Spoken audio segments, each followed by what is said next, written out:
एक बार फिर से मैं आप सबके समक्ष अपने विचारों को प्रस्तुत करते हुए मैं वीरेंद्र कुमार पाली ज्ञानपुर भदोही से। जैसा कि यह राजनीतिक माहौल और विधानसभा चुनाव 2022 जल्द ही आने वाला है, अर्थात होने वाला है। इसमें सभी पार्टियां अपनी अपनी आजमाइश अवश्य करेंगी, लेकिन यह हम मतदाताओं को समझना है या फिर प्रत्याशियों को समझना है कि कितनी बखूबी से हम अपनी कार्यशैली में सुधार लाएं, जिससे हम जनता के दिलो दिमाग पर जगह बना सकें। ऐसी अगर कोई पार्टियां करती है, चाहे वो अभी भी उत्तर प्रदेश में राज कर रही हो, चाहे जो भी पार्टियां ऐसा करेंगी, तय है जनता उसको चुनेगी। लेकिन हमारे यहाँ की अर्थात पूरे भारतवर्ष की जनता इतनी भोली भाली है कि बिना कुछ सोचे समझे हुए ही अपने देश का भविष्य, अपने प्रदेश का भविष्य या फिर अपने देश प्रदेश का विकास 5 वर्ष के लिए इतना जल्द से जल्द दे देती है। कहीं ना कहीं यह भी गलती ही होती है कि मतदाता इतने जागरूक होते हुए भी क्यों ऐसा हो जाता है।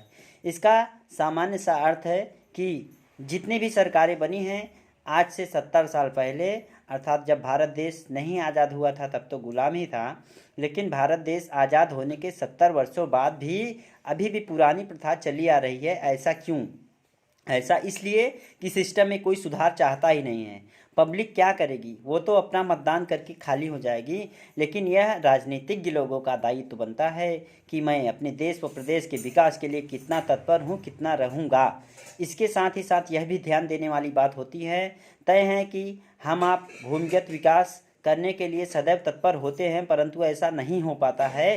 क्योंकि जैसे कि मान लीजिए कि प्रधानमंत्री ने मुख्यमंत्री को आदेश दिया,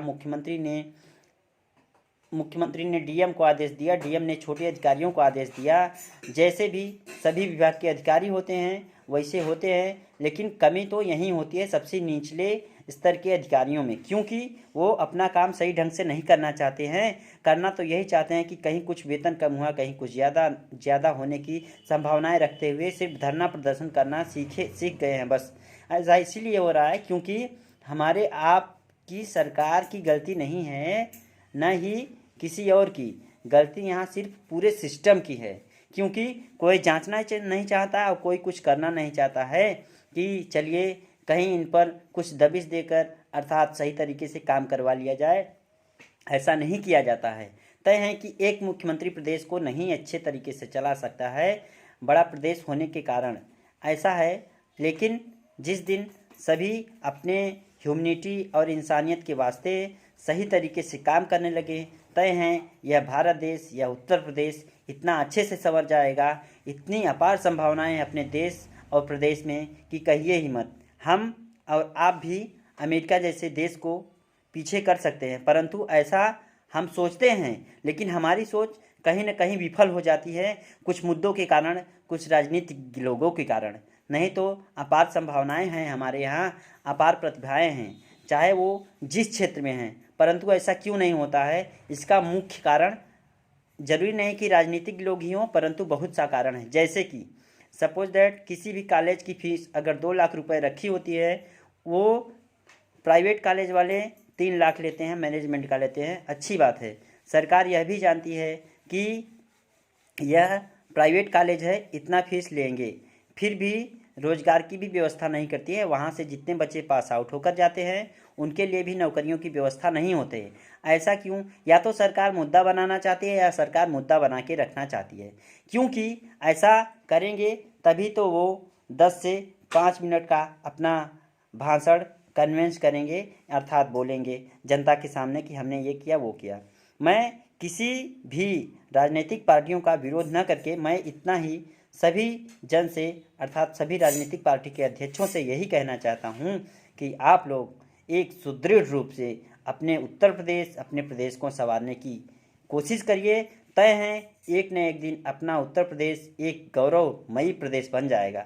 परंतु यहाँ से एक ऐसी समस्या का निराकरण आप लोगों को ही करना है जिसका नाम है भ्रष्टाचार। भ्रष्टाचार अधिकारी नहीं फैलाते हैं, ठीक है, परंतु हमारे यहाँ की जनता ही फैलाती है। फिर जनता बोलती है भ्रष्टाचार बढ़ गया है। मैं यह नहीं कहना चाहता कि कोई पार्टी जो भी हो, जैसे कि हमारे इस समय वर्तमान सरकार जो है वो भाजपा की सरकार है, जितनी भी शासन प्रशासन व्यवस्था है चुस्त दुरुस्त है, कहीं ना कहीं खामियां होती है। भाई भतीजावाद, अपना अपनापन ये होता है। इन्हीं सब कारणों से थोड़ा हमारे प्रदेश की विफलताएं, अर्थात हमारे प्रदेश में विकास की विफलताएं हो रही है। अन्यथा इतना बुरा भी शासन प्रशासन अब नहीं रह गया है कि कोई किसी को जोर ज़बरदस्ती करे। अगर जनता एक दूसरे पर वार करती है तो करती है, नहीं तो जो भी है वो बहुत सही चल रहा है। अब बात आ गई महंगाई वाले मुद्दे पर। तय है कि आप हमारे और अपने अर्थात देश व प्रदेश की जितनी भी जनता है वो ज़्यादा से ज़्यादा अगर सेंट्रल गवर्नमेंट का लाभ लेगी, स्टेट गवर्नमेंट का लाभ लेगी, तो तय है कि उनका भी आय का स्रोत हम लोगों के टैक्स से ही है, ना कि दूसरी जगह से है। कोई कहीं से लाता नहीं है, हम ही आपसे लेता है, फिर हम ही आपको देता है। तो तय है जैसे कि आने वाली जो भी सरकारें हों उसके बारे में मैं नहीं कहना चाहता, लेकिन जो भी हमारे सेंट्रल गवर्नमेंट की सरकार है वो कहीं ना कहीं इतने अच्छे तरीके से भारत को सुचारू रूप से कर चुकी है कि आगे जो भी अपना पूरे विश्व का देश होगा वो सोचेगा कि हाँ, भारत में कोई ऐसा प्रधानमंत्री है जिसके लिए उन्होंने अपनी सैन्य तक शक्ति को भी, इसके साथ साथ जितनी भी सेवाएं हैं उनको सुदृढ़ रूप से चलाने के लिए पूरी व्यवस्थाएं कर रखी गई है।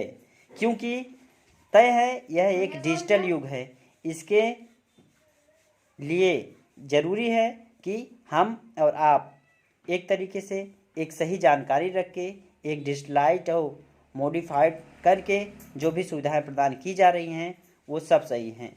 मैं एक बार फिर से यही कहना चाहता हूँ कि जो भी राजनीतिक पार्टियाँ हों वो सुचारू रूप से अपने आप को चलाने के लिए, अपना वर्चस्व बढ़ाने के लिए एक सही तरीके से काम करें। तय है जातिवाद से ना काम करें तो वो आगे जाएंगी, अन्यथा जिसका जो हाल है वो आप खुद ही देख सकते हो। इसी चंद शब्दों के साथ मैं वीरेंद्र कुमार आप सबसे आज्ञा लेते हुए मैं आप सबको एक बार फिर से यह कहना चाहता हूँ कि आप लोग सुचारू रूप से अपना मतदान करिए, एक अच्छे प्रत्याशी को चुनिए, एक अच्छे प्रत्याशी को अपने विधानसभा में भेजिए जो आपके मुद्दे को उठाए, और सोच समझकर मतदान करिएगा। एक बार फिर से मैं आप लोगों को जय हिंद, जय भारत, और आप समस्त देशवासियों व प्रदेशवासियों को बीते हुए बाल दिवस अर्थात भारतवर्ष के प्रथम प्रधानमंत्री पंडित जवाहरलाल नेहरू के जन्म दिवस के रूप में मनाया जाने वाला बाल दिवस की ढेर सारी शुभकामनाएं देते हुए अपनी वाणी को विराम देता हूँ।